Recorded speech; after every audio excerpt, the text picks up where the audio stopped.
న్యాయశాస్త్రం, పురాణం, ధర్మశాస్త్రం వీటిని 14 విద్యాస్థానాలుగా పరిగణించారు మన పెద్దలు.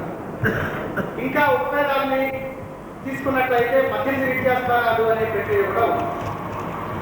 సాంగోపాంగంగా ఇలాంటి సమగ్రమైనటువంటి సాహిత్యాన్ని, వైదిక సాహిత్యాన్ని, వైదిక వాంగ్మయాన్ని అనుశీలనం చేస్తే పరిపూర్ణమైనటువంటి విద్య మనకి వచ్చినట్టు.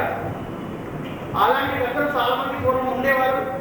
ఆ కోవకు చెందిన శంకరాచార్య స్వామి వారిని, విద్యార్థి స్వామి వారిని, అంబేద్కర్ వారిని అందరినీ స్మరించారు మన గురువు గారు రాణి నరసింహశాస్త్రి గారు.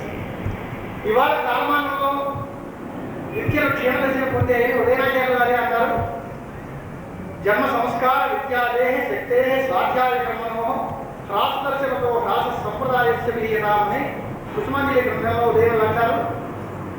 జన్మ ఆయుర్దాయం తగ్గుతుంది. కొన్ని వేల సంవత్సరాలు బతికిన ఘట్టాలు పూర్వంలో ఉండేవి.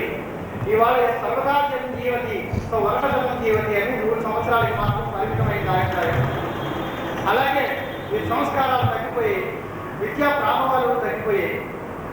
శక్తి, స్వాధ్యాయము, కర్మ వీటన్నిటిలోనూ కూడా తగ్గుదల ప్రారంభించింది. ఇలాంటి సమయంలో మనం వైదిక విజ్ఞానాన్ని అలవాటు చేసుకోవాలి, లేదా వైదిక విజ్ఞానం తెలుసుకోవాలి అంటే సారభూతంగా ఉపాసితవ్యం. దాంట్లో ఉండే సంగ్రహంగా అవి అసలు ఎందుకోసం బయలుదేరాయో, వాటిల్లో ఉండేటువంటి నిగూఢమైనటువంటి రహస్యాలు ఏమిటో